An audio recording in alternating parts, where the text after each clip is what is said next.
একটা গজল গাইব, আপনারা আমার সাথে সুর দিবেন, রাজি আছেন? ওমা রাত তো অনেক হয়ে গেছে, দেখছেন নি কাণ্ডটা? সময়টা কেমনে যে চলে যায় স্টেজে বসলে এটাই বুঝতে পারি না। আপনারা সবাই খুশি? আমার আলোচনাগুলো বুঝতে পারছেন তো? সবাই বুঝতে পারছেন? এখন আমি কয়েকটা নাচ গাইবো, আকাশ ভাইয়ের খুব পছন্দ, গাইবো। পারলে আমার সাথে সবাই সুর দিবেন। নবীর শান গাইলে কারো সমস্যা নাই তো? কারো সমস্যা নাই তো? আমার সাথে সবাই সুর দিতে হবে, বিশেষ করে যুবকরা গাইবা। আমি কিন্তু একজন শিল্পী, আমি কিন্তু গজল গাইতে পারি মাশাআল্লাহ দিলে। সবাই গাইবেন? নবী নবী বলে হায় কেঁদে কেঁদে দিন যায়, পাইনি দিদার ধমে, লাখো সালাম কদমি নবী, লাখো সালাম কদমি নবী, লাখো সালাম কদমি। নবী নবী বলে হায় কেঁদে কেঁদে দিন যায়, পাইনি দিদার ধমে, লাখো সালাম কদমি নবী, লাখো সালাম কদমি। সোনার মদিনায় লুকিয়ে আছো গো, দেখতে না পাই নয়নে,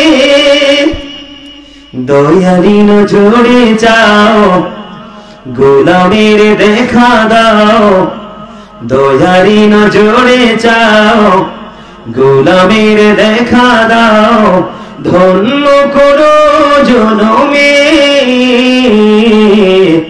লাখো সালাম কদমি নবী, লাখো সালাম কদমি। মারহাবা, আরে যেন মারহাবা, একটু মহব্বতে। দিদি পাল তোলে দে, মাঝি হেলা করিস না, দিদি পাল তোলে দে।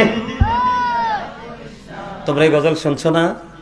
সারা পৃথিবীর মানুষ গায়, হিন্দুরা পর্যন্ত ভারতে গায়। কথা কয় না কেন? এমন কোন দল নাই যে এই গজল গায় না। তাহলে আমরা নিজেরা গর্ববোধ করতে পারি না আমাদের রাসূলকে নিয়ে গায়? কথা বলেন না কেন? আমার সাথে একটু গান।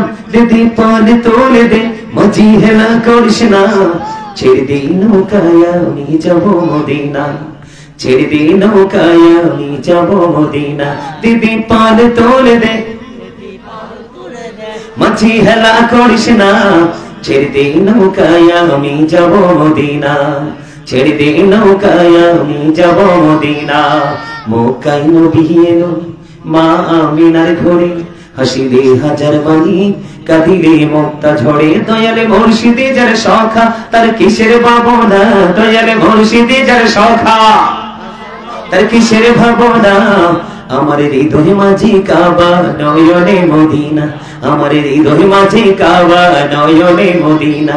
দিদি পাল তোলে দে, ছেড়ে দে নৌকায় আমি যাব মদিনা। অনুরের রোশনীতে দুনিয়া গেছে ভরে, সে নূরের বাতি জ্বলে মদিনার ঘরে ঘরে। অনুরের রোশনীতে দুনিয়া গেছে ভরে, সে নূরের বাতি জ্বলে মদিনার ঘরে ঘরে। দয়ালে মুর্শিদে যার সখা, তার কিসের ভাবনা, দয়ালে মুর্শিদে যার সখা। আমার হৃদয় মাঝে কাবা, নয়নে মদিনা, আমার হৃদয় মাঝে কাবা, নয়নে মদিনা। দিদি পাল তোলে দে, মাঝি হেলা করিস না, দিদি পাল তোলে দে,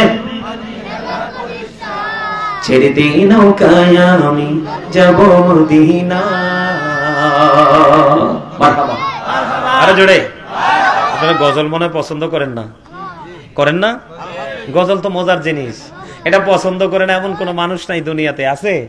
সবার কাছে মধুর লাগে গজল, এটা মধুর জিনিস, কারণ রাসূলকে ঘিরে, ঠিক কিনা বলেন?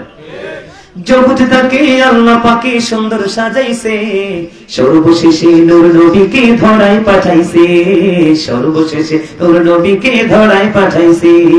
জগৎটাকে আল্লাহ পাকে সুন্দর সাজাইছে, জগৎটাকে আল্লাহ পাকে সুন্দর সাজাইছে, সর্বশেষে নূর নবীকে ধরায় পাঠাইছে, সর্বশেষে নূর নবীকে ধরায় পাঠাইছে।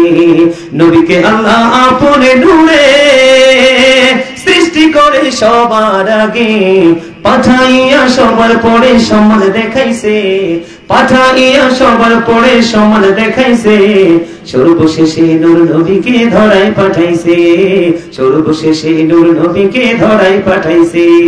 সবুজ রঙে জমিনটারে সাজাইছে সুন্দর করে, আকাশেতে মিটি মিটি তারা ঝুলাইছে, আকাশেতে মিটি মিটি তারা ঝুলাইছে, সর্বশেষে নূর নবীকে ধরায় পাঠাইছে, সর্বশেষে নূর নবীকে ধরায় পাঠাইছে। মারহাবা, আরো জোরে বলেন মারহাবা।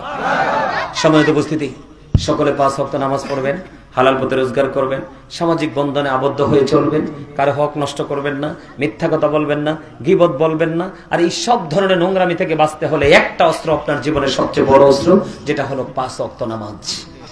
কি 5 ওয়াক্ত? আপনি যদি 5 ওয়াক্ত নামাজ ঠিক মতো করতে পারেন, আর কবর জিয়ারত করবেন বেশি বেশি। কি কথা বলেন? কি করবেন? কবর জিয়ারত করবেন বেশি বেশি। কবর জিয়ারত যত বেশি করবেন, তত আপনার মনটা কি থাকবে? নরম থাকবে। মৃত্যুর কথা স্মরণ হবে, আপনাকে কোন অন্যায় অপরাধ, কোন ধরনের জুলুম আপনাকে কি করবে না, আঁকড়ে ধরবে না, গ্রাস করবে না। সম্মানিত উপস্থিতি, এই যে আজকে মৃত্যুবার্ষিকী উপলক্ষে আমরা এসেছি, তাই না? একজন মৃত্যু ব্যক্তি বা তার আওলাদের মৃত্যু বরণ করেছে, সে স্মরণে আমরা মাগফিরাত কামনায় আজকের এই জান্নাতের বাগানে এসেছি। তাদের আপন স্বজন যারা চলে গেছে, তারাও আজকে বেনিফিশিয়ারি, আমরা যারা উপস্থিত হয়েছে আমরাও বেনিফিশিয়ারি। ঠিক কিনা বলেন? আল্লাহ আমাদের সবাইকে কবুল করে নিক, সকল বলুন আমিন।